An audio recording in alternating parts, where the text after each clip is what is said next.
Salut salut! Aujourd'hui on se retrouve pour une vidéo où on va parler de cette incroyable plante, de cette herbe qui a envie de devenir une forêt. On va parler des bambous.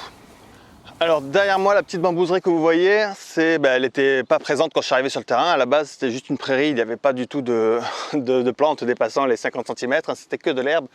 Et là la bambouserie cette année a vraiment pas mal explosé.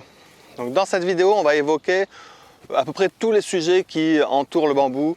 Le côté un peu envahissant de la plante, on va parler du côté comestible, on va parler des matériaux de construction, de la captation de CO2, de la mystérieuse floraison, voilà, tout un tas de sujets que l'on va approfondir dans cette vidéo. Je ne voulais pas faire une vidéo trop succincte parce que le bambou c'est une plante intéressante qui a vraiment beaucoup d'intérêt mais qu'il faut on ne peut pas planter n'importe quel bambou dans n'importe quel contexte car c'est une plante vraiment très puissante, hein, comme je disais, c'est une herbe qui aspire à devenir forêt, qui est vraiment hyper puissante. Et donc espérer pouvoir contenir une herbe, qu'une plante qui a envie de devenir une forêt avec des barrières anti-rhizome, c'est assez illusoire. Moi-même, quand j'étais plus jeune, je travaillais en jardinerie et je voyais tout un tas de personnes venir se plaindre que les bambous s'échappaient des barrières anti-rhizome. Et donc il faut se poser la question de quel bambou je mets dans quel endroit et on va parler de tous ces sujets là. Pourquoi est-ce que moi j'ai planté du bambou sur mon terrain? Déjà j'ai un terrain très grand, j'avais envie de produire rapidement de la biomasse. Je voulais avoir une plante comestible, le bambou c'est une excellente plante comestible, les jeunes pousses de bambou c'est vraiment très bon. Je voulais avoir des matériaux de construction rapidement, le bambou ça fait un très bon matériau de construction. Je voulais également nourrir mes équidés, ma jument et mes deux ânesses. Parce que mes prairies suffisent à nourrir mes animaux au printemps, en été et en automne, mais en hiver l'herbe est peu présente et du coup le bambou ça me permet d'avoir de la feuille verte toute l'année pour nourrir ma jument et mes deux ânesses. On va aller rendre visite à un passionné du bambou qui les collectionne et qui les étudie et donc on va aller voir un petit peu Newfie Bamboo Garden. Je m'appelle Stéphane et j'ai 48 ans, je suis passionné par le bambou depuis une grosse quinzaine d'années. Et voilà, j'étais pompier professionnel et depuis 8 ans, je suis pépiniériste exclusivement consacré au bambou. Ça c'est le bambou qui a servi à faire la canne de Charlie Chaplin. Une des cannes de Charlie Chaplin, c'est une canne qui servait à vendre aux touristes en fait, qui montent le mont Emeishan au Sichuan. Et du coup, c'était extrêmement protégé. Et traditionnellement, depuis toujours, les meubles de l'empereur chinois étaient faits avec ce bambou-là. Et tu as le nom de l'espèce, j'imagine? Oui, bien sûr, c'est le Kimono Bambusa tumidicinoda. Ou Kyongshua tumidicinoda. Ouais, il est très original. Il a un feuillage super fin. Et il a les nœuds prominents. On l'appelle aussi bambou cymbale. Alors là, on est sur du non-traçant, tu vois. Ouais, ok. Du coup, vu que tu évoques le sujet non-traçant, traçant, on va attaquer peut-être par le sujet qui fâche ou qui pose question, qui interroge pas mal de monde. Voilà, qui ne devrait pas fâcher, mais qu'il faudrait juste connaître en fait. C'est vrai, en fait, pas mal de gens, à mon avis, se posent la question avant de mettre du bambou dans le jardin, par rapport au côté traçant. Et est-ce que toi, tu n'as pas peur d'être complètement envahi, d'envahir les champs de tes voisins, etc. Non, moi j'ai pas peur d'être envahi parce que ça me déplairait pas. L'idée même d'ailleurs de vivre au milieu de bambouseries, c'est quelque chose qui me plaît. Mais quand on a un jardin dans un lotissement, il faut vraiment faire attention et se poser la question justement. Et moi je recommande de ne pas mettre de bambou traçant. Il faut vraiment être raisonnable. Un bambou traçant, on ne peut pas l'empêcher d'aller chez le voisin s'il est planté à la limite de propriété. Ou quasiment pas, il y a très peu de chances de réussir à le contenir chez soi. Donc il vaut mieux être un bambou non traçant. Donc il va se développer chaque année. En faisant des nouvelles pousses, mais de 5 à 7 à 10 cm maximum. Alors que l'autre, au bout de quelques années, il peut partir de 7-8 mètres. Donc, voilà. Et, du coup, une autre question, le bambou, il fleurit pas tout le temps, mais quand il fleurit, est-ce qu'il n'y a pas un risque justement de propagation par la semence? Pas trop chez nous. Ça serait plutôt dans les zones tropicales favorables. Mais c'est assez dur à faire germer des graines de bambou. Alors déjà, on n'en a pas souvent parce qu'il y a des cycles tous les 60 à 120, peut-être même 150 ans sur certaines espèces. Il y a des espèces qui n'ont pas fleuri depuis 500 ans. On a des répertoires, tout est répertorié au Japon par exemple. Mais chez nous, l'hiver sera trop froid. On va avoir trop d'humidité en hiver au très mauvais moment. c'est vraiment pas du tout favorable pour qu'un semis spontané se fasse. Ça reste vraiment rare et les seuls semis spontanés qu'on a eu chez nous, enfin en Europe, ce serait sur des fargésias justement, où la graine elle va tomber au cœur, bien protégée. Ça fait comme un espèce de petit cocon où elle se développe. Et les semis sont généralement au pied des fargésias, ça démarre. Mais une graine qui part, qui aurait du mal à vraiment germer spontanément chez nous, quoi. Du coup, est-ce qu'on peut considérer que le bambou peut être envahissant, mais pas invasif, dans le sens où c'est pas une plante qu'on va retrouver au milieu d'une forêt? Ouais, non, c'est une plante très expansive, mais beaucoup moins envahissant quand je vois du muguet, par exemple. Je me dis, le muguet, ça, c'est vraiment une vraie plante capable Le bambou va beaucoup moins vite, il se voit beaucoup plus et il est utilisé. Donc, généralement, quand il y a une canne qui sort, les gens, ils en ont besoin, ils la coupent. C'est une plante à forte expansion, mais invasif, non. Déjà, il n'y a pas de risque d'invasion par la floraison. Et puis les rhizomes, on a le temps de les voir venir, hein, même sur les traçants. Voilà. Nous, on délimite les parcelles, on fait des périmètres, et puis il n'y a pas de mauvaise surprise. Ça, c'est un bambou géant qu'on maintient avec une forme, pas naine, mais on va couper, là, dès qu'il y aura des feuilles, on va couper ces 5 nouvelles tiges qu'on laisse. On a choisi d'en laisser que 5. Pour garder que cette forme de champignon. Mais c'est un bambou qui est capable de monter à 15 mètres de haut. Là, il nous a sorti cette année peut-être une trentaine de nouvelles pousses, on n'en garde que 5. Et on remplace des plus anciennes, on recasse. Mais du coup, il essaye d'en renvoyer d'autres à chaque fois. Mais on ne le laisse pas faire. On peut garder un bambou géant dans un tout petit espace dans ces conditions-là. Ça sert aussi de laboratoire. On fait pas mal de tests comme ça au jardin, quoi. Qu'est-ce que tu penses, toi, des barrières anti-rhizome qui sont absolument indispensables ou qui ne le sont pas? Ce que je pense vraiment, je pense que c'est de la merde, comme dirait Jean-Pierre Coff. Normalement, il ne faut pas le dire ça sur YouTube, donc je sais que tu couperas. Mais je garde, hein, c'est du plastique qu'on enterre dans son jardin, donc après un moment, chacun fait ce qu'il veut, hein, dans son jardin. Mais c'est très cher, très compliqué à mettre en place, comme il faut. Et souvent les gens, ils ont vu un tuto et ils pensent qu'ils peuvent encercler complètement un bambou. Et c'est complètement illusoire, c'est pas possible. Il y a trop de volume de rhizome au bout de quelques années pour réussir à contenir un tel volume sous terre. Donc il finira par passer dessous ou par-dessus, ou alors si c'est mal fermé, il va passer. Donc ça va durer quelques années. Certains bambous, le Tumidicinoda qu'on a vu tout à l'heure, c'est maximum 2-3 ans dans une barrière anti-rhizome. Il peut même sortir à la première année, alors qu'il est très facile à contenir en faisant le tour avec la tondeuse. Donc la barrière anti-rhizome, oui, si tu as un puits au milieu de ton jardin et que tu ne veux pas que le bambou il aille par là, tu fais un V et tu protèges ton puits. Le bambou va passer de chaque côté. Mais on peut en aucun cas contenir avec une barrière anti-rhizome. Oui, il va passer en dessous, au-dessus, dans les failles. Ouais. C'est un seul bambou, un seul pied de bambou non traçant va produire plusieurs dizaines de kilomètres de rhizome. Donc quand on met ça, on voit le volume d'un pot et puis qu'on se dit qu'on a plus 200 km de rhizome en 25 ans. La taille du pot qu'il faudrait pour le contenir, c'est un terrain de foot en fait. Donc. Et du coup, comment tu ferais pour contenir un bambou un peu traçant, pour pas qu'il aille, admettons là derrière le portail, c'est ton voisin. Comment tu ferais pour l'empêcher d'aller chez le voisin là? Déjà réduire, là il m'a sorti une trentaine de pousses cette année, déjà j'en laisse que 5. Déjà, si tu ne lui permets pas de développer toute sa superficie de feuilles, tu ne lui donnes pas les capacités de développer beaucoup de rhizomes. Donc déjà, ça va sérieusement réduire ton travail. Et après, faut quand même aller arracher ce qui part en direction du voisin. Et c'est là où... L'envoyer par là-bas, peut-être de l'autre côté. Ouais, tu peux lui mettre à manger de l'autre côté, mais il faut quand même contrôler. Et même si tu mets à manger d'un côté, tu vas avoir 15 rangs de rhizomes qui partent d'un coup d'un côté, mais tu en as 2 ou 3 qui partent de l'autre côté quand même. Donc il faut, maintenant si tu as mis ça à côté de chez ton voisin, il faut aller en arracher un peu. C'est là où le rhizome est une mauvaise presse, parce que arracher du rhizome, waouh, je souhaite à personne. Et toi tu conseillais plutôt de tondre régulièrement, il faut avoir la place de tondre. Mais là ce bambou, c'est un bambou qui peut faire 15 mètres de haut, il est beaucoup trop près de la limite de propriété. Si j'avais un voisin de l'autre côté, j'aurais vraiment du mal à l'empêcher, quoi. Déjà la première chose, c'est de couper beaucoup de pousses pour ne pas le laisser faire tout ce qu'il veut faire. Et quand on réduit sa surface de feuillage, ça limite sa capacité à se développer. C'est une poacée, si je ne dis pas de bêtises. Et on entend souvent dire que les poacées, les graminées, plus on les tond, comme le gazon, plus il va taler, plus il va faire de la racine. Est-ce que c'est le même principe ou c'est un peu différent? Non, c'est un peu différent parce que là on est sur un rhizome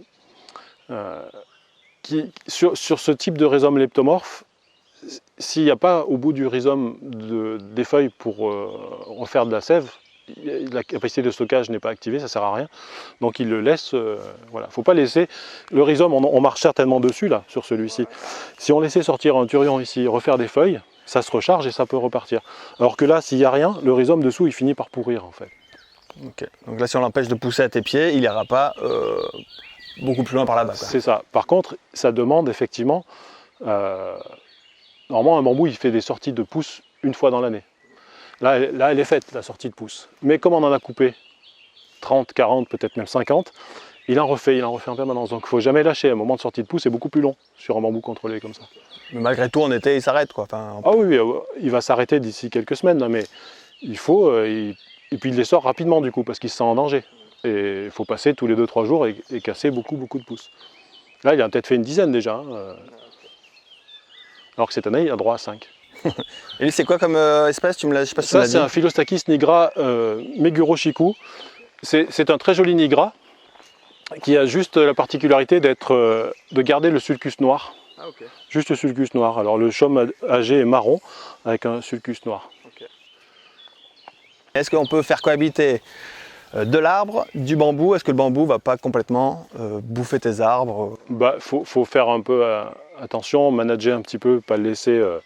Voilà, c'est des arbres d'ornement que j'aime beaucoup, mais j'ai un cerisier énorme là. L'année dernière, c'est le seul cerisier sur le secteur qui avait encore des cerises, parce que justement les bambous l'ont protégé du gel. Donc pourvu qu'il y ait un petit peu de lumière qui permette de faire fructifier, on peut le voir le cerisier si tu veux là, il est énorme. Et le bambou dans son milieu naturel, il cohabite vraiment avec beaucoup d'arbres. C'est pas il y a des forêts de bambou de Philostachys edulis en Chine, ça représente entre 2 et 4 millions d'hectares. C'est des forêts naturelles où il n'y a quasiment que ça. Donc c'est des gros Philostachys comme ça, mais dans la plupart des autres provinces, il y a du bambou, on a du mal à le voir. Quand tu passes sur la route au Sichuan, tu vois les montagnes, et moi je cherche le bambou partout, mais si tu t'arrêtes pas, tu le vois pas, parce qu'il est au milieu des arbres justement.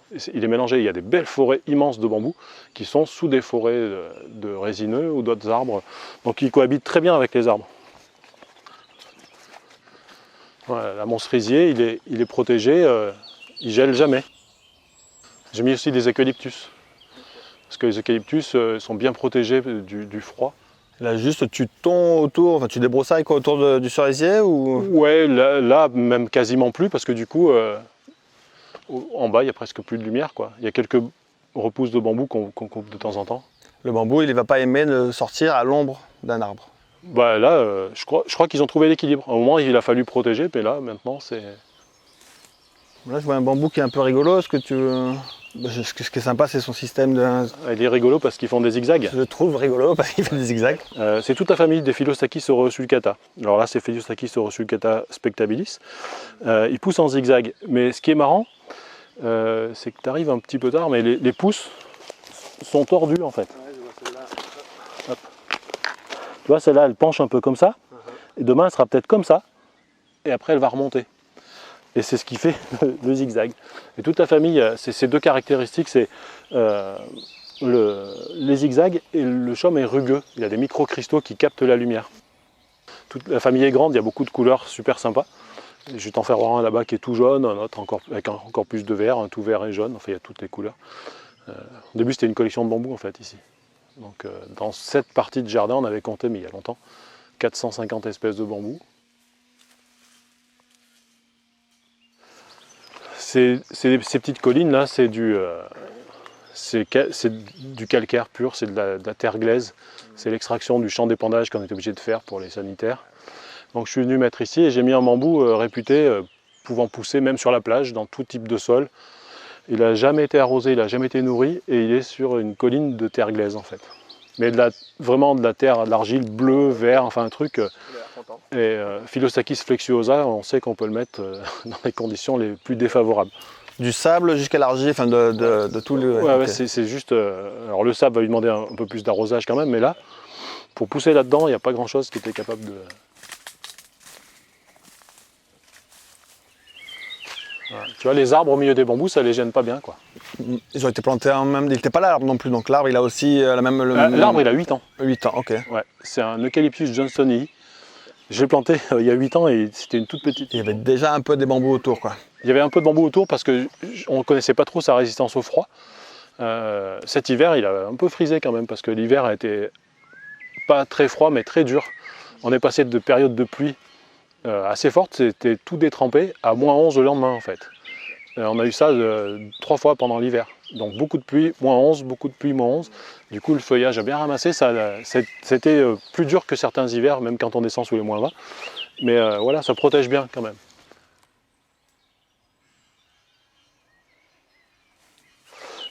Tous les bambous de climat tempéré sont comestibles.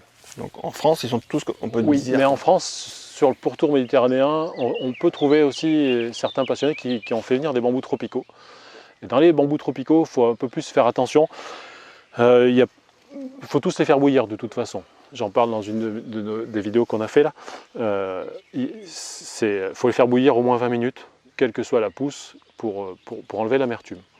Mais le bambou tropical, certains bambous tropicaux ont des gaines, c'est bien protégé, hein.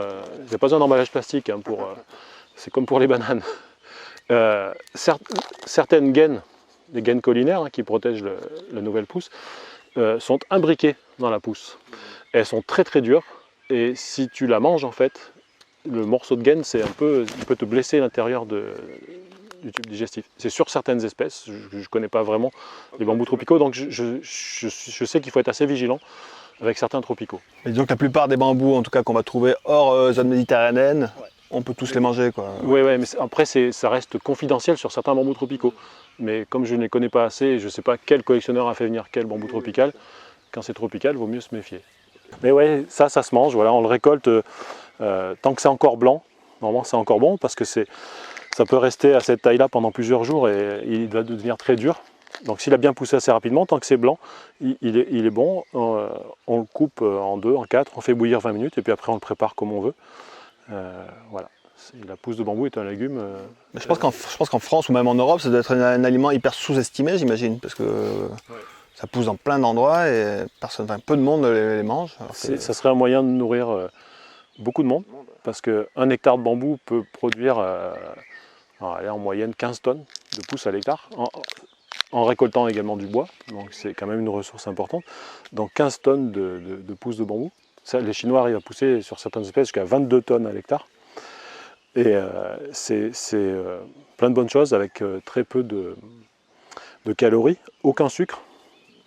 Ça reste croustillant même cuit. Donc pour les gens qui veulent des légumes, des jardinières et tout ça, qui ne soient pas tout écrasés, écrabouillés, commercialement c'est assez intéressant pour faire manger des gens un truc croustillant, quoi. Donc voilà, c'est un légume, je pense qu'il mériterait de... Moi je pourrais nourrir du gens avec ça et le ragondin en fait. Ouais. On pourrait nourrir beaucoup de monde. Bah, avec du bambou et du ragondin, t'es bien.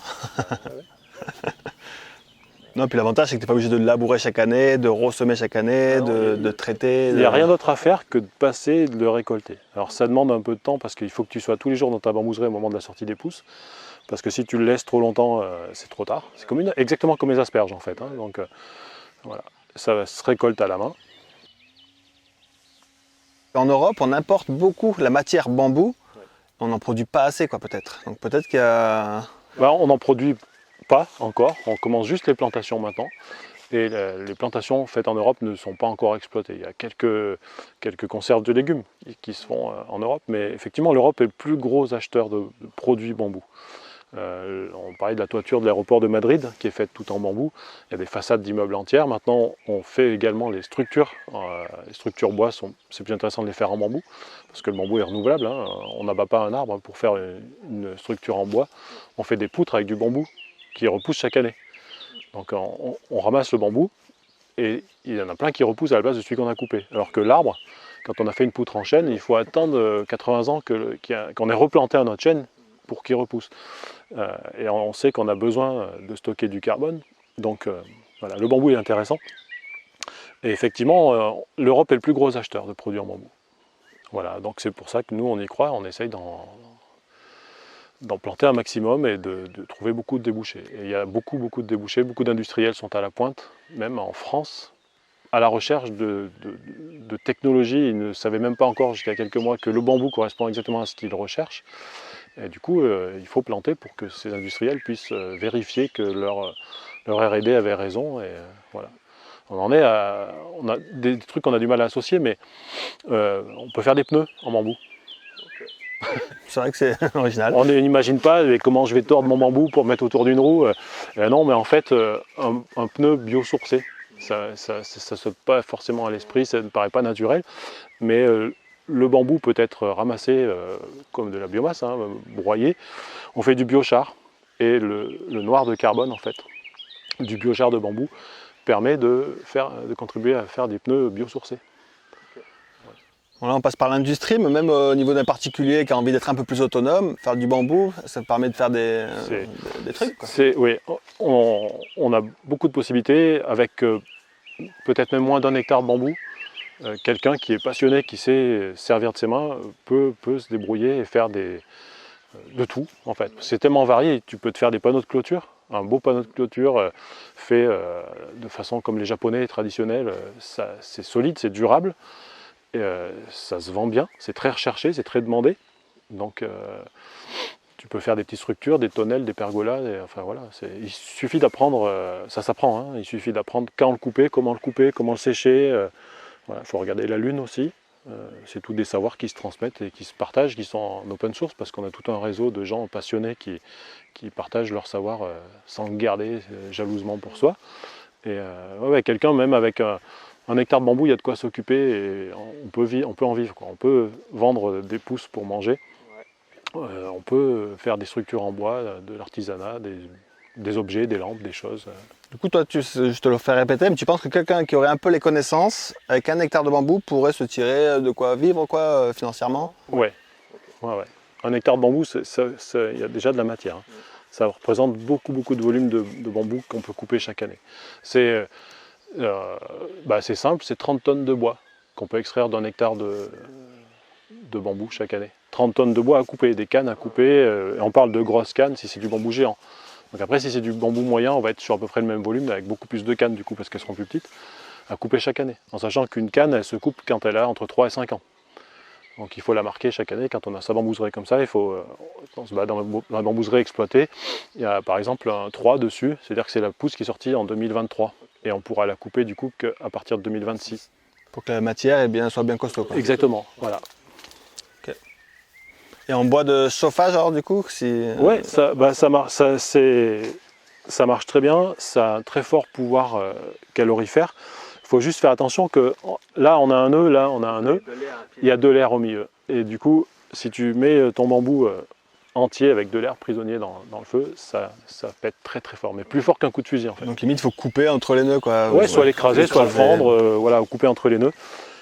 Ça marche très bien. Après, on a comme combustible, on ne lance pas la filière du bambou combustible vraiment parce que il faut que la chaudière soit adaptée. Il y a de la silice dedans. Et du coup, la silice dans la plupart des chaudières n'est pas adaptée et produit du mâche-fer. Et ça endommage vraiment les conduits. Donc il faudrait, ça se fait, c'est un process qui est long, extraire de la biomasse la silice. Donc ça complique le truc. Et puis nous, on fait du bambou pour stocker du carbone. Donc c'est pas pour le rebrûler, quoi. Mais bon, vu qu'on doit se chauffer aussi. Ouais, mais là, si tu as un bambou dans ton jardin, le seul truc à savoir, c'est qu'il ne faut pas laisser un entre-nœud entier, quoi. Tu le feras qu'une fois de toute façon, parce que le couvercle du poêle il va sauter. Mais sinon, ça chauffe très bien. Le bambou, c'est l'idéal. Tu rentres dans le week-end, le dimanche soir, il fait froid, la maison n'a pas été chauffée. Si tu veux que ça réchauffe vite, tu te fais un petit coup de bambou, ça chauffera plus vite que du bois. Un truc que j'entends souvent, c'est le bambou, il fleurit tous les 100 ans et après il meurt. Alors il me semble que ça a l'air plus compliqué que ça, non? C'est plus compliqué que ça. Des fois il meurt pas. Des fois c'est 100 ans, des fois c'est pas 100 ans. Il y en a qui n'ont pas fleuri depuis 500 ans, on ne sait pas pourquoi. Il y en a qui ont un cycle plus court de 60 ans. Et au Yunnan, ils fleurissent quasiment tous les ans. Parce que la région est propice, même des bambous qui ne fleurissent pas partout ailleurs, hein. Au Yunnan, ils fleurissent tous les ans. et on ne sait pas l'expliquer non plus. Ils se fatiguent pas? C'est que des grosses floraisons sporadiques. C'est pas une grosse floraison grégaire. Donc c'est une bonne floraison sporadique qui fournit des graines, mais qui ne fatigue pas la plante. Parce qu'une floraison grégaire, toute la plante se met à fleurir d'un seul coup. Et ça dure, par contre, ça dure 5, 7, 10 ans, sur 12 ans même pour certaines espèces, et dans le monde entier. Et généralement, elle n'en ressort pas indemne. En tout cas, c'est soit des semis, soit ça repart de façon faible à la fin, et certaines espèces ne s'en remettent pas de la floraison. Mais moi, là où je m'interroge, c'est sur la synchronicité. Un même cultivar, toi tu dis qu'il fleurira partout sur la planète en même temps? Oui. Parce que moi, dans mon jardin, j'ai le même cultivar qui ne fleurit pas partout. C'est-à-dire J'ai des Philostachys nigra Enonis. Ouais. J'en ai planté une dizaine, j'en ai 2 qui fleurissent, et pas les autres. Ouais. Alors ça c'est pareil, ça fait partie des mystères. Est-ce qu'il y avait au départ plusieurs clones de Nigra Enonis? Est-ce que c'est bien tous des Nigra Enonis? Parce que voilà, j'ai identifié certaines sources de Nigra Enonis qui fleurissent en ce moment, et d'autres non. Voilà, nous on a le Nigra Enonis qui fleurit absolument pas. Et quelle serait la connexion entre un Enonis au Japon dans une montagne froide et un autre qui serait à la plage au sud, en plein soleil? Quelle serait selon toi la connexion possible? Voilà, ça c'est certainement, là on est certainement dans l'inscription dans le gène en fait, parce qu'ils sont nés en même temps, au même moment, avec cette programmation pour fleurir à tel moment. On voit que ça parce que les chercheurs ont vraiment étudié dans tous les sens. Mais, donc chez moi, probablement, ce serait peut-être pas le même Enonis. C'est pas les mêmes en fait. Voilà. Ouais. Il y a... Après, à un moment donné, dans une vidéo, tu dis je les ai plantés, il y en a qui fleurissent, il y en a qui ne fleurissent pas, parce qu'il n'y a pas les conditions du sol, après, climatiques. oui, tu peux éviter la floraison. Tu peux. Peut-être qu'ils sont mieux nourris par endroits aussi, mais sur les nonis c'est particulier parce qu'on a vraiment des sujets qui ne fleurissent pas du tout, et on a des sujets qui sont tous en fleurs et qui viendraient tous du même endroit. Donc, on serait plus sur quelque chose, parce que ça fait des années que ça dure. Il y a eu une confusion au moment, il y a des Enonis qui arrivaient d'Italie, qui étaient en fait des Nigra Meguro-Shiku. Meguro-Shiku il est en pleine floraison aussi. Et ça se peut que Meguro-Shiku n'ait pas la caractéristique du trait noir qui apparaisse. Donc, et les turions sont complètement identiques en fait. Donc pour quelqu'un qui est un amateur lambda, tu ne peux pas distinguer un Meguro-Shiku tout vert d'un... Ouais. Après moi ça vient de la même pépinière, alors je me dis il y a peu de... Mais bon, après il peut se mélanger les pinceaux aussi, hein, ouais. C'est pas un problème. Mais il y a aussi le fait, tu as raison, que dans certains endroits, ton bambou peut avoir un sol très très riche et du coup ne soit pas en stress. Si ça se maintient, la floraison aura peut-être pas lieu. Et du coup, il peut aussi épuiser ses ressources et la floraison peut survenir 2-3 ans plus tard. Sur plein de végétaux, on voit qu'on peut les faire fleurir en les stressant, en les assoiffant, en les faisant mourir quoi, presque, et ils se mettent à fleurir. Ouais, ouais. Mais le bambou, c'est plutôt le phénomène inverse en fait. On peut l'empêcher de fleurir, mais il faut le gaver. Hein. Ouais, faut bien le nourrir. Ouais, c'est du gavage, il faut qu'il ait... tu mets un gros tas de fumier et tout ça, tu peux sursoir ou éviter la floraison. Voilà, là on a coupé parce que celui-là, il est super joli. Et on aime bien que la lumière rentre dedans. C'est un Orosulcata aussi, ce que je te disais, il a des micro-cristaux qui, tu vois, il est très rugueux, c'est des micro-cristaux qui captent vraiment la lumière. Et quand le soleil se couche dessus, ça fait vraiment un effet sympa. Donc on coupe toutes les branches. Bah, tu vois, là c'est juste les nouvelles qui restent, qu'on enlèvera. Et est-ce que c'est vrai ça? Là je vois 2 branches qui partent sur un nœud, sur un seul côté. Le nœud d'après ça change de côté. Ouais, ça c'est typique du Philostachys. Donc quand on voit ça, est-ce qu'on se dit c'est du Philostachys, on est sûr? C'est du traçant quoi? Ouais, quand il y a 2 branches à chaque nœud, c'est sûr que c'est un Philostachys. Et donc c'est du traçant. Et c'est du traçant. Okay. Voilà. De toute façon déjà quand tu vois des cannes assez grosses, colorées, tu es sûr que c'est du traçant. Le bambou non traçant, c'est des petites tiges très serrées les unes contre les autres. Et là j'ai le plus petit Philostachys. Ok. Parce qu'on voit toujours les Philostachys comme des...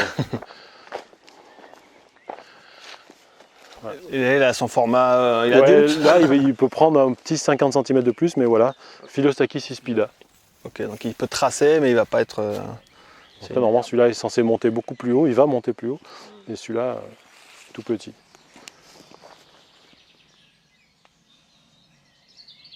Et ton plus gros, du coup, bambou, ça serait lequel, toi, ici, que tu as mis? Ici, là, les plus gros, c'est les Vivax. Les Vivax. Non, on va être encore plus gros. Puis après, on a mis les Nigra Enonis, Nigra Boreana, mais ils sont beaucoup plus longs. Il faut une vingtaine d'années pour qu'ils arrivent à maturité. Et je pense que ça sera eux les plus gros ici. À terme. Et du lys, tu le fais pas celui-là? Ah, ici, c'est une catastrophe. Dès qu'il y a du calcaire, il ne pousse pas. Donc ici, j'ai tout essayé, surtout les cultivars, des du lys bien colorés. Dans le nouveau jardin, j'ai fait des poches de plantation. J'ai un endroit où c'est drainé, au-dessus du drain. Mais voilà. C'est des trucs de passionnés, quoi. Parce que... Ouais, il fait des grosses cannes, mais après j'ai pas mal de En fait, j'ai récolté beaucoup de Philostakis géants dans les plaines de l'est de la Chine, entre Shanghai, Hangzhou et Huzhou, là, où ils ont du gros Philostakis, là où ils ne peuvent pas planter du lys.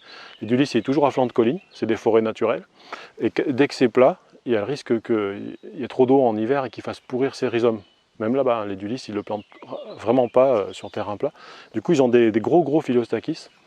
Et j'en ai ramené pas mal. Là, ici, j'ai le Philostakis shanghaiensis, pareil, qui peut devenir très gros. Donc j'ai pas mal de bambous qui peuvent faire 13-14 cm de diamètre. Il faut juste leur laisser un petit peu de temps, quoi. Et donc du coup, quelqu'un qui a un petit jardin, tu lui conseilles de prendre des bambous géants Non, non. Un petit jardin, un petit bambou. Après, dans les non-traçants, on a des jolis bambous qui vont monter à 5-6 mètres de hauteur quand même. T'as le nom d'un beau... Fargesia robusta Campbell, c'est un truc vraiment fiable qui pousse partout, aussi bien au soleil qu'à l'ombre, qui est joli, qui se tient bien droit. Et voilà, parce que quand on ressent un coup de fil de quelqu'un qui veut aller très vite, mettre un bambou traçant, un Philostakis bicetti pour se cacher vite du voisin, ben non, parce que là tout le monde va en avoir. Il y a un quartier sur les coteaux de Clermont, il y en a dans toute la colline en fait. Il y a un Philostakis aurea, ce qui est vraiment pas le plus méchant, qui était planté dans un jardin il y a peut-être 40 ans, et maintenant tout le monde en a. Et personne n'est capable de dire d'où vient le bambou. Et chaque année au printemps, ça ressort au milieu des sentiers. Et tout. Alors il y en a qui en ont gardé une petite touffe parce que c'est joli, d'autres qui se battent après, mais tous les printemps, ça ressort sur toute la colline. Mais ça représente plusieurs milliers de mètres carrés même. Voilà.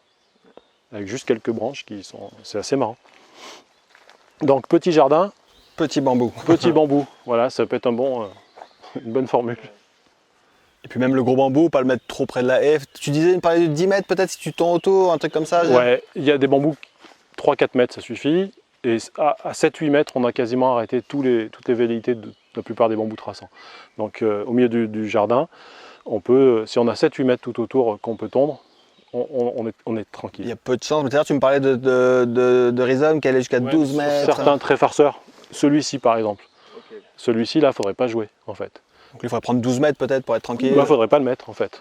Il ne faudrait pas le mettre parce que celui-là, c'est vraiment...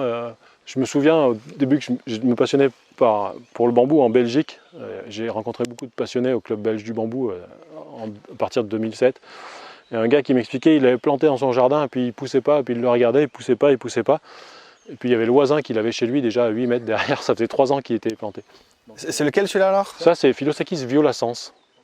Alors celui-ci c'est Violacens Quérette, c'est un cultivar très joli, mais je le déconseille à tout point de vue. Son bois n'est pas de grande qualité, il se casse, il est fin. Il s'enracine de façon très superficielle, donc il se déracine dès qu'il y a un coup de vent ou de la neige. Il est très envahissant. Donc il y en a tellement d'autres à mettre que celui-là... C'est pour les collectionneurs quoi celui-là. Ouais, c'est juste pour les collectionneurs. Je me suis toujours refusé de le commercialiser parce que... et en plus je torture les autres passionnés parce qu'il y a des chaumes magnifiques avec des couleurs de dingue, si tu veux passer derrière. Mais c'est vraiment une vacherie quoi.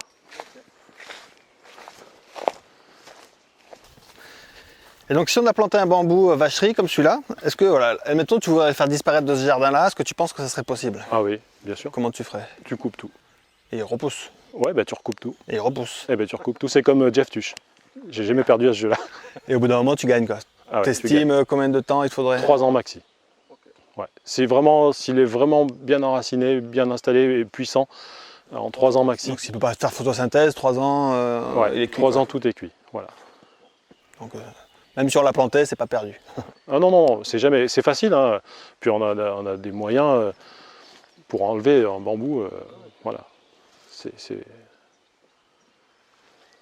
Là, regarde, je te disais, il fait des couleurs super sympas. Il fait des belles rayures et tout ça, mais voilà, celui-là va être rayé aussi, tu vois. Okay. Là, il est en train de venir se mélanger dans l'autre Tianmuensis. Je laisse se mélanger volontairement. Ouais. Je trouve ça plus sympa. J'ai vu que tu parlais aussi de l'anti-feu du bambou. Est-ce que si on vit dans une région avec des... Maintenant, toutes les régions sont en risque d'incendie presque. Bah oui, ça brûlait dans le Jura. Dans les Vosges, il y a 3 jours. Et il me semblait que tu disais que le bambou pouvait être un genre de coupe-feu ou un freine-feu. Ouais, ça ralentit. Bah ça, c'était mon ancien métier. Hein. J'étais pompier. J'ai toujours été passionné par les pompiers. Et c'est facile à expérimenter sur une prairie sèche. Quand il y a une grosse touffe d'herbe qui reste verte, en fait, ça ralentit le feu. Et une forêt de bambou au milieu d'une grande pinède comme on a dans les Landes, le feu va être vraiment sérieusement ralenti par la bambouseraie. Du coup, ça pourrait, en étant judicieusement calculé avec les pompiers, sectoriser des parties de forêt de résineux, quoi. En même temps, tout à l'heure, tu disais que c'est un bon combustible. Oui, mais sec. Voilà, sec, tu le mets au feu et tout ça. Il faudrait nettoyer un peu ta bambouseraie peut-être. Il faut que ce soit de toute façon une bambouserie qu'on plante sur plusieurs hectares, elle sera entretenue parce que c'est une source de revenus importante. Donc il n'y aura pas de tiges sèches qui poussent au milieu. Et ça restera une touffe d'herbe géante bien verte au milieu d'un incendie. Alors ça brûlera, mais ça brûlera beaucoup moins vite en fait. Et la propagation, on a eu 30 000 hectares de feu dans les Landes, dans le nord des Landes l'année dernière. Avec des hectares de bambou stratégiquement plantés, ça pourrait vraiment servir parce que les pompiers ils ont besoin de faire une ligne d'arrêt. Une ligne d'arrêt quand tu as un feu de cime avec des arbres de 30 mètres qui brûlent et que les flammes vont 20 mètres au-dessus, on est tout petit. Hein. Donc ça peut aider en fait. Parce que là, on pourrait faire la ligne d'arrêt à côté d'une bambouseraie. Alors là, elle sera brûlée, mais ça évitera de faire brûler 30 000, 60 000 hectares de forêt, quoi. Parmi ceux qui regardent ma chaîne, je pense qu'il y en a pas mal qui ont des animaux, des chevaux, des chèvres, des vaches. Est-ce que tu penses que le bambou peut être un bon fourrage pour ces animaux-là? Oui, j'ai vu beaucoup d'endroits en Chine, c'est des yaks, la partie du Sichuan et tout ça, qui sont nourris avec du bambou en fait, parce qu'ils font pas les foins dans des grands prés, comme on peut voir ici en ce moment. Et ils nourrissent leur bétail avec le bambou. Nous, on l'expérimente chaque hiver quand on coupe des morceaux de bambou et tout ça, qu'on a du feuillage, on l'emmène aux chevaux, ils abandonnent le foin tout de suite pour manger de la verdure. On voit pas mal de centres équestres aussi où le bambou, le cheval a l'habitude de s'arrêter et c'est lui qui régule l'avancée du bambou parce qu'il les mangeait. Et puis il n'y a aucune toxicité, c'est vraiment de l'herbe, hein. C'est une graminée, donc ça peut être... Donc à la limite, si on a une grande prairie, on peut mettre du bambou encerclé d'une clôture au milieu de la prairie, et les vaches ou le cheval ou les chèvres contrôleraient la... Ah oui, c'est aucun souci. Dans les zoos, on voit très bien. Les zoos aiment bien les bambous pour délimiter les... Pour les pandas. Mais pas que pour les pandas, les wallabies, les machins et tout, ça mange le bambou. Voilà. Faut vraiment protéger le bambou pour pas qu'il soit mangé par les animaux. Et ils s'en nourrissent, alors que ce soit la pousse, la feuille. Donc ça peut être intéressant aussi dans un but d'autonomie, si on a des animaux qui mangent de l'herbe. Pour nourrir, oui, vaches, chèvres, chevaux, tout peut être nourri. Les herbivores, quoi. Ouais. Et les volumes sont conséquents. Hein. Quand on a une bambouseraie, ça fait rapidement, c'est vraiment impressionnant le volume de bambou qu'on peut extraire d'une bambouseraie. C'est ça, puis ça reste vert, c'est une herbe qui reste bien verte l'hiver. Ah bah ouais. Ici, nous, quand on s'est installé en 2008, là, c'était tout gris. Premier hiver, c'était gris et tout. On avait mis un mobil-home, on n'avait pas construit la maison. Et puis, au bout de quelques années, on a commencé on arrivait dans un îlot de verdure, en fait. Les hivers, ils passent plus tout de la même façon quand tu habites dans un îlot de verdure. Tu ouvres ta fenêtre le matin, t'es c'est vrai, ça joue énormément, quoi.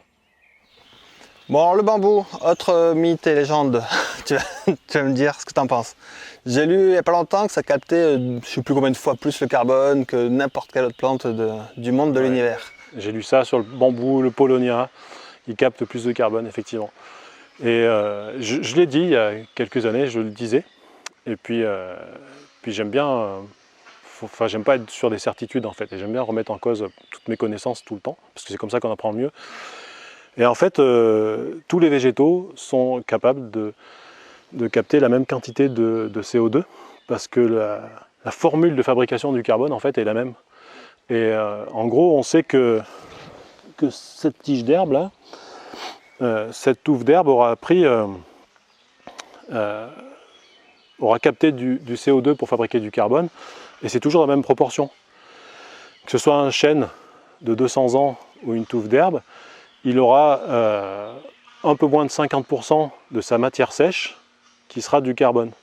Et pour avoir fabriqué ce carbone, c'est 3,67 fois le volume de masse sèche en fait. Donc que tu sois une herbe comme ça, un bambou, un paulownia, tu auras exactement la même capacité à absorber du carbone. Ce qui fait la différence qui en capte plus, c'est que le chêne qui a 200 ans aura capté plus de CO2 parce qu'il aura plus de carbone dans son volume en fait que la touffe d'herbe. Mais ils ont tous la même capacité. Donc oui, le bambou, le paulownia, ils sont capables de capter beaucoup plus de carbone plus vite, mais ils n'ont pas plus de capacité à capter plus de carbone. C'est ça qui est. Ils captent plus de carbone, ils rejettent 3 fois plus d'oxygène. Ben non, la formule est toujours la même en fait. C'est juste que plus la plante pousse vite, plus ça captera rapidement. Exactement, c'est capter rapidement. Mais il n'y a pas de capacité de super pouvoir de. Il n'y a pas de multiplication moléculaire. Mais c'est vrai qu'on lit souvent ça, le bambou capte tant de fois plus. Bah ouais, mais quand on regarde le rapport de masse molaire, c'est 3,67 en fait. Donc si tu as fait du carbone, tu as pris 3,67 fois de CO2 pour faire ce carbone. Oui, c'est un raccourci, j'imagine, pour dire que ça capte plus vite. Quoi, mais... Ça capte plus vite. Ce que je reproche, si le bambou pousse vite, parce que si le bambou pousse doucement, il capte pas plus vite. Il captera pas plus vite, c'est juste c'est la moitié de son volume en fait. Mais voilà, c'est juste des arguments, c'est un peu raccourci. Mais j'avoue que j'étais le premier à dire, ouais, puis j'étais convaincu parce que je l'avais lu aussi, parce qu'on me l'avait transmis. Mais voilà, quand on met un peu de science en face, il faut être honnête aussi. Voilà. Parce qu'après, les gens, si on ne met pas de bibliographie et de contrôle de ce qu'on dit, les gens ils en mettent 10% de plus à chaque fois qu'ils retransmettent l'info. Donc c'est téléphone arabe. Et du coup, ben voilà, j'ai écouté que le bambou, mais je crois que c'est le pire, c'est le paulownia, il a la capacité de produire 10 fois plus de carbone, il capte 10 fois plus de CO2, il rejette 10 fois plus d'oxygène. Non. C'est juste qu'il pousse vite. Donc c'est sûr qu'il sera plus rapide qu'un chêne les 5 premières années. Au bout de 100 ans, le chêne, il n'aura pas de concurrent, quoi. Mais du coup, malgré tout, ça peut être une des solutions. Là, on parle d'excès de carbone. Maintenant, urgent de réduire, le bambou pourrait être... C'est une des meilleures réponses. Le bambou est une ou la meilleure réponse, effectivement, parce que la croissance est tellement rapide qu'une bambouseraie de 5 ans aura capté vraiment à peu près 5 fois plus de CO2 qu'une chênaie, par exemple, du même âge. Donc, si on veut essayer de ralentir le réchauffement climatique, en plantant maintenant du bambou, du paulownia aussi, c'est très rapide. Hein. J'ai rien contre la filière du paulownia, même s'il communique d'une façon que j'aime pas, mais c'est effectivement efficace pour capter du CO2. Ouais. Parce qu'on parle toujours de créer des systèmes pour capter le carbone de l'air, mais il me semble que ça existe déjà depuis longtemps. Hein. Ouais, et puis ils sont jolis ces systèmes. Ils sont beaucoup plus sympas que des grosses usines à gaz. Voilà, oui, ça c'est. Bon. Le système est bien fait en plus. Il marche bien. Il y a juste à prendre le temps de le planter. Tu vois, tout ça, c'est des petits fargésias là. Ouais, c'est ça, on voit des petites touffes, ouais, des touffes quoi. Et celui-là, je ne l'ai jamais taillé. Je le laisse se développer. Mais tu vois, chaque année, bah, il s'éloigne de 10 cm. Ah, il est joli, un peu bleuté, un peu, vite fait. Ouais, celui-là, il est sympa. C'est un fargésia Chimlingensis.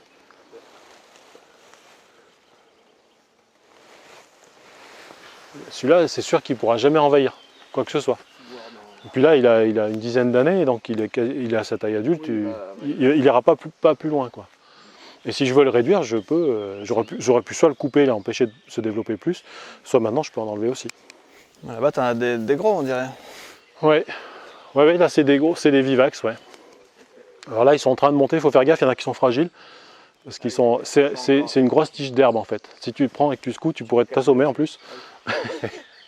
Et comment t'es tombé dans le bambou, toi? Qu'est-ce qui t'est arrivé? Bah, je sais pas. Quand j'étais ado, ma grand-mère habitait 2 km en dessous, au village de Vendègre. Et elle m'appelait pour que je vienne casser les bambous dans la nuit qui dépassaient et qui allaient lui cacher le soleil. Elle voulait vite les couper. Et puis, elle est décédée en 98. Et en 2007, il y a juste mes tantes qui venaient de temps en temps. En 2007, l'année a été propice en fait. Le bambou avait une quarantaine d'années. Il occupait 1 mètre carré. Et en 2007, il a plu, il a fait chaud au printemps. Et ça a pris 400 mètres carrés. On est passé de 1 mètre carré au milieu des orties à 400 mètres carrés en 3 mois. Fois 400 dans l'année? 3 mois. En 3 mois. On est passé de mars 2007 à une petite touffe au milieu des orties qu'on ne voyait pas, à une forêt de 400 mètres carrés. C'était un truc de dingue. Et du coup, j'ai trouvé ça passionnant, je me suis documenté. J'ai un copain qui m'a prêté le catalogue de la bambouseraie. Et voilà, depuis 2007, je ne pense plus qu'à ça. Ok. Très bien. Du coup, tu es allé en Chine pour le bambou? Oui, ah ouais. Juste pour le bambou, parce que dans un des bouquins, Paul Whitaker écrit qu'il y a un bambou qui, à sa connaissance, n'a pas été introduit en Europe et qui mériterait une expédition botanique pour aller le chercher. Donc voilà. Avec Anne, on a pris les valises et on est parti le chercher, le voir d'abord. Et au bout de deux voyages supplémentaires, on a réussi à en ramener. Ouais. Voilà. Et puis après, la passion pour la Chine, pour les bambous. Et chaque fois que je retourne en Chine, je retrouve des nouveaux bambous qui ne sont même pas dans les encyclopédies en fait. Ouais, ceux-là, ils sont sympas. Ils auraient pu être beaucoup plus gros si on n'a pas eu des années de sécheresse qui se succèdent. Est-ce que par rapport justement, est-ce que c'est une plante intéressante en envisageant le changement climatique, le réchauffement, la sécheresse, enfin les... Ouais.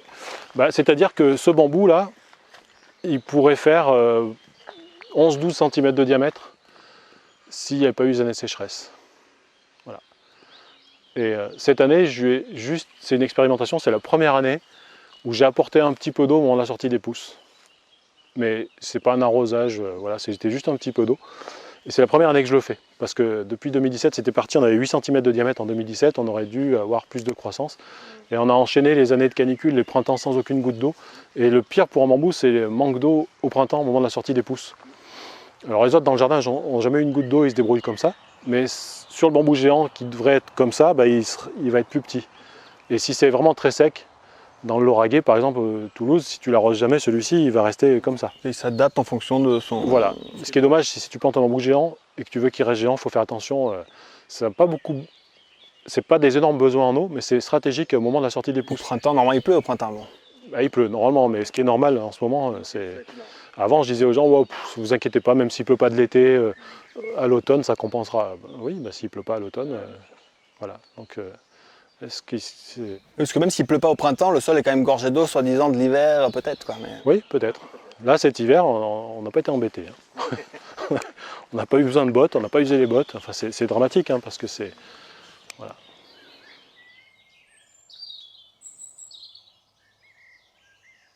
Donc au début, c'était des bambous de collection. Et puis je me suis dit que c'était bien de faire passer un message aux gens, de leur dire justement petit jardin, petit bambou, donc non traçant. Et on multiplie en extérieur, tout en extérieur, des bambous non traçants, des fargésias, pour faire des haies sans envahir le voisin. Voilà. Au début, c'est ça l'histoire de la pépinière. Et depuis l'année dernière, depuis 2022, là, Newfie Bamboo, c'est devenu une autre pépinière de bambous traçants, géants, moyens. Et là, c'est pour lancer une filière agricole, en fait, avec mes associés d'Horizon, pour capter le plus de CO2 possible pour lutter contre le réchauffement climatique et utiliser ce bambou pour faire tout ce qui est possible de faire avec en matériaux biosourcés, notamment pour le bâtiment. On peut pratiquement faire une maison entière avec du bambou. On peut remplacer tout plastique jetable. On peut le manger, bien sûr, on en parlait. Donc tout ce qui est possible de faire dans les filières agricoles, tout en veillant à ce que les agriculteurs aient un vrai revenu. Parce que c'est ça qui me plaît aussi dans le truc. Mon idée, c'était... c'est un agriculteur qui bosse 80 heures par semaine pour toucher le RSA. Je trouve pas ça logique. Et le bambou, le rendement du bambou permet d'avoir des vrais revenus, en fait. Donc ça, c'est vraiment intéressant aussi. Et voilà. Donc toi, tu es parti sur vraiment... Bon, il y a la pépinière où tout le monde peut te contacter, commander du bambou, mais tu es aussi parti sur un projet à grosse échelle, on va dire. Ouais, là, on est parti sur un truc...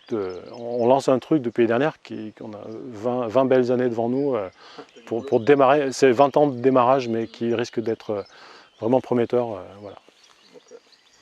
Donc ça se trouve sur Newfie Bamboo, c'est quoi le Ouais, sur Newfie Bamboo, on trouve tout ça. C'est avec mes partenaires d'Horizon.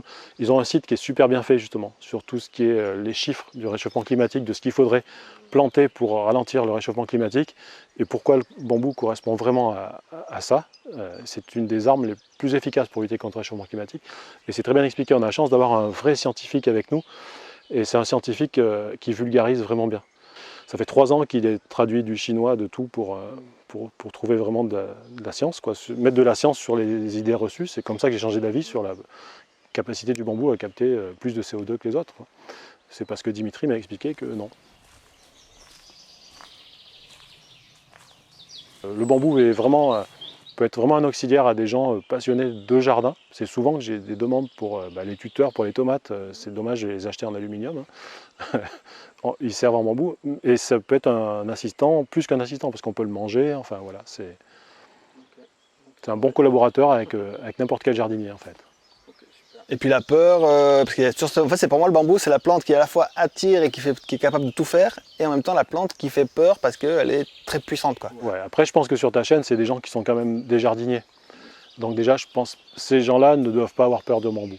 Parce que... À cause des plantes invasives en général, il y a quand même une peur de la plante, un peu ces plantes asiatiques et américaines qui font un peu peur, Ouais, quoi. mais le chêne aussi, son origine, le chêne, c'est l'Indochine. Hein. Donc voilà, Marco Polo a ramené beaucoup de plantes. Là, le bambou, c'est pas Marco Polo qui les a ramenés, mais beaucoup de plantes qu'on cultive chez nous, c'est déjà Marco Polo qui les avait ramenés de Chine bien avant. Celui-là, il est arrivé qu'il y a 200 ans. Mais il faut toujours mesurer le pour et le contre. Et là, le pour, il est énorme en fait.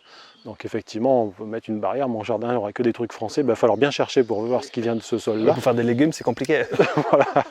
Donc il y a tellement de bénéfices que je ne trouve pas que ce soit une barrière. Mais l'idée de se faire envahir quand on est jardinier, il n'y a aucune chance. Les gens qui se font envahir, en fait, c'est des gens qui n'ont pas de rapport avec le jardin et qui ont une vie de bureau, en fait. Donc ils se lèvent le matin, ils vont au bureau et ils reviennent, et puis au bout de 3 ans, oh, c'est quoi cette saleté, il y en a partout. Mais parce que le jardin, ils l'ont devant eux sans même en profiter, sans même le voir. Ce que je te disais, les gens qui ont changé de maison, c'est justement parce qu'ils ont une révélation avec le monde extérieur. C'est pas maison, boulot, avec le trajet entre les deux, c'est maison, ouais, jardin, ah, c'est sympa le jardin. Et quand on a une relation avec son jardin, on ne se fait pas envahir par un bambou. C'est vraiment si on n'a pas envie de s'en occuper, qu'on le subit, voilà, on met un fargésia et puis on n'a pas de risque. Mais un bambou traçant, si on est un minimum jardinier, je pense que sur ta chaîne, je ne crois pas qu'il y ait des gens qui aient peur de... Les gens qui sont au jardin n'ont pas à avoir peur d'un bambou en fait. Déjà, quand ils auront goûté les recettes et qu'ils vont le manger, ils ne le laisseront pas pousser comme ça. Merci Stéphane pour la visite et les explications. Merci Newfie Bamboo Garden. Et puis évidemment, merci à vous qui avez suivi cette vidéo. Et évidemment aussi, encore évidemment, un immense merci à toutes les personnes qui soutiennent la chaîne. C'est grâce à ça que je peux développer cette chaîne sans aucune publicité pour le bonheur de tous. Allez, je vous dis à très bientôt et à la prochaine. Ciao, ciao.